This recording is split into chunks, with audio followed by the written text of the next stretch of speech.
Assalamualaikum warahmatullahi wabarakatuh. Salam sejahtera untuk kita semua. Halo Sobat Hukum semuanya, kenalin aku Gita Permata Maharani sebagai host di podcast kali ini. Selamat datang di podcast Ngopor Isbat, ngobrol profesi iseng-iseng bermanfaat.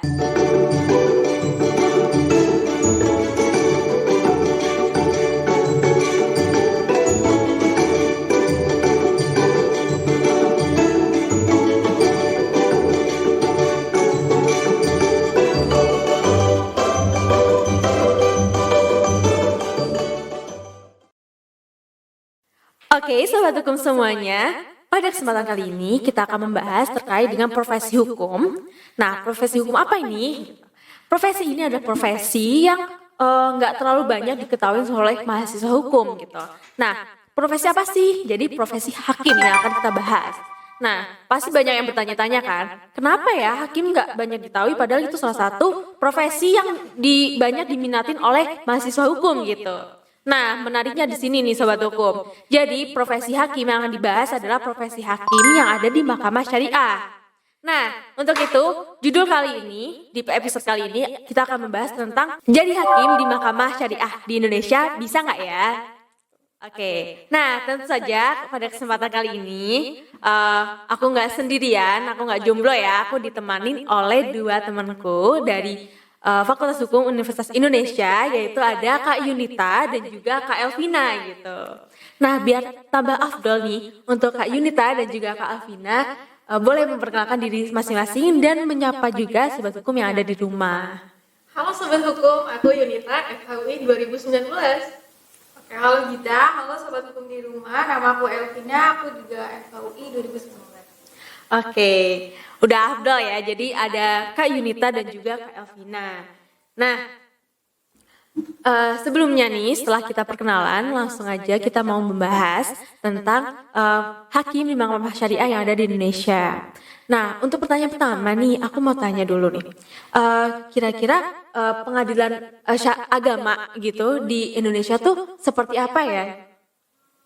Oke Gita, jadi pengadilan agama di Indonesia itu yang umumnya orang tahu adalah pengadilan yang berwenang untuk mengurus perkara nih orang-orang yang beragama Islam yang memiliki perkara perdata gitu Gita.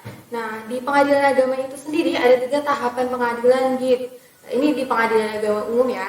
Jadi yang pertama, pengadilan agama itu bertugas berwenang memeriksa, mengadili, memutus dan menyelesaikan perkara seperti perkara-perkara perkawinan, perceraian, waris, hibah, kemudian juga ada zakat, wakaf, kemudian ada infak, sedekah dan ekonomi syariah gitu. Kemudian nih kalau misalnya di pengadilan agama tingkat pertama ini putusannya kok dirasa kurang puas nih, kita bisa nih yang berperkara mengajukan banding ke pengadilan tinggi agama gitu teman-teman. Kemudian nih kalau misalnya masih di pengadilan banding kurang puas juga, kita juga bisa mengajukan ke Mahkamah Agung sebagai pengadilan di tingkatan kasasi gitu. Oke, jadi penyelesaian perkaranya di sini ada 3 tahapan ya. Kalau nggak bisa di pertama, bisa kedua. Kalau nggak bisa kedua, bisa ketiga gitu. Nah, aku juga penasaran nih. Kalau di Indonesia sendiri kan ada daerah otonom yang masih memberlakukan hukum syariah gitu. Nah, kalau dari pengadilan agama di sana tuh kira-kira sama atau gimana ya? Nah, kalau untuk pengadilan agama di daerah otonom itu, khususnya di Nagara Aceh Darussalam ya, itu ada namanya Mahkamah Syariah yang dikeluarkan itu berdasarkan Undang-Undang Otonomi Daerah itu nomor 18 tahun 2001 gitu. Oke. Jadi udah ada berarti ya, khususnya di Nagara Aceh Darussalam. Oke. Nah, kalau tadi sempat ngomongin tentang Mahkamah Syariah gitu di Nagara Aceh Darussalam, itu tuh kalau boleh tahu kewenangannya tuh apa aja sih? Sebenarnya itu gitu, dan teman-teman nggak jauh beda sama pengadilan agama. Nah, tambahannya itu di Mahkamah Syariah itu membahas mengenai perkara-perkara tindak pidana Islam atau jinayah. Nah, untuk tingkatannya itu juga ada 3. Yang pertama itu Mahkamah Syariah yang ada di kabupaten atau kota. Terus tingkat keduanya itu namanya itu Mahkamah Syariah Provinsi. Muaranya itu tetap aja di Mahkamah Agung. Nah, untuk perkara jinayah itu ada hakim khusus di Mahkamah Agung itu yang mengurus mengenai perkara tindak pidana jinayah gitu. Oke, cukup menarik juga ya ternyata. Nah, setelah itu nih, aku mau tahu apakah hakim yang ada di pengadilan negeri agama dan pengadilan mahkamah syariah gitu, itu tuh ada nggak sih perbedaan dengan pengadilan negeri biasanya gitu?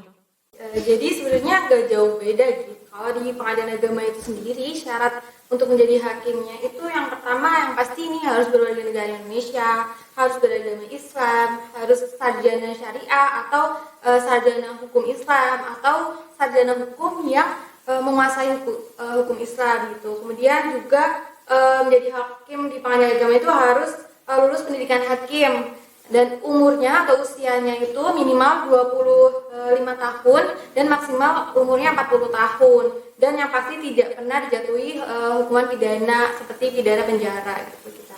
Oke, wah ternyata juga cukup berat ya. Jadi kalau hakim PA sendiri ya pengadilan agama itu kalau kita tahu kan ada jenjang karir ya kalau di profesi lain. Kalau di hakim PA sendiri juga ada nggak jenjang karirnya gitu? Kalau untuk PA ini ada juga jenjang karirnya.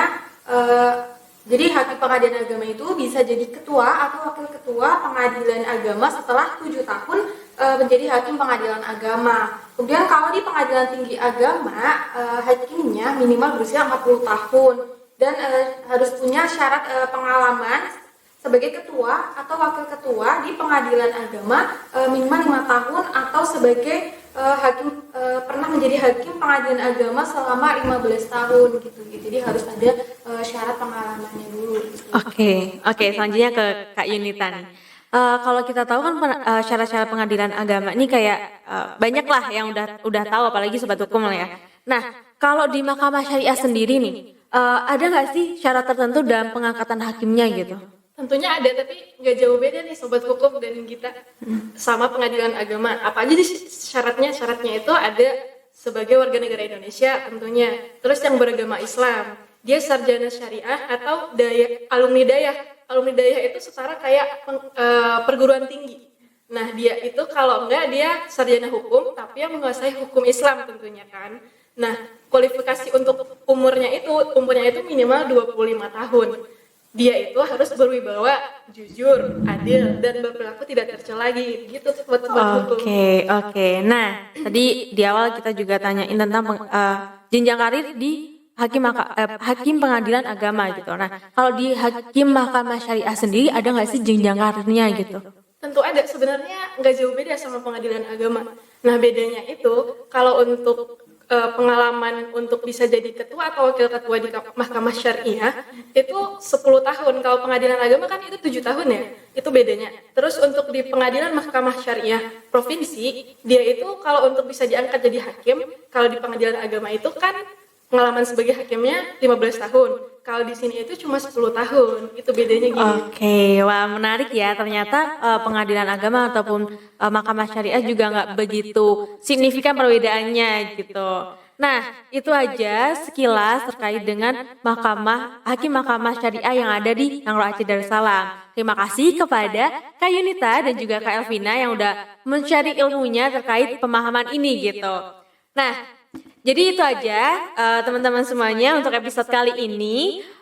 Jangan lupa untuk stay tune terus di podcast kita karena selanjutnya kita akan membahas hakim mahkamah syariah di negara mana. Pasti penasaran kan? Stay tune terus di podcast Ngobrol Isbat, Ngobrol Profesi Iseng-iseng Bermanfaat.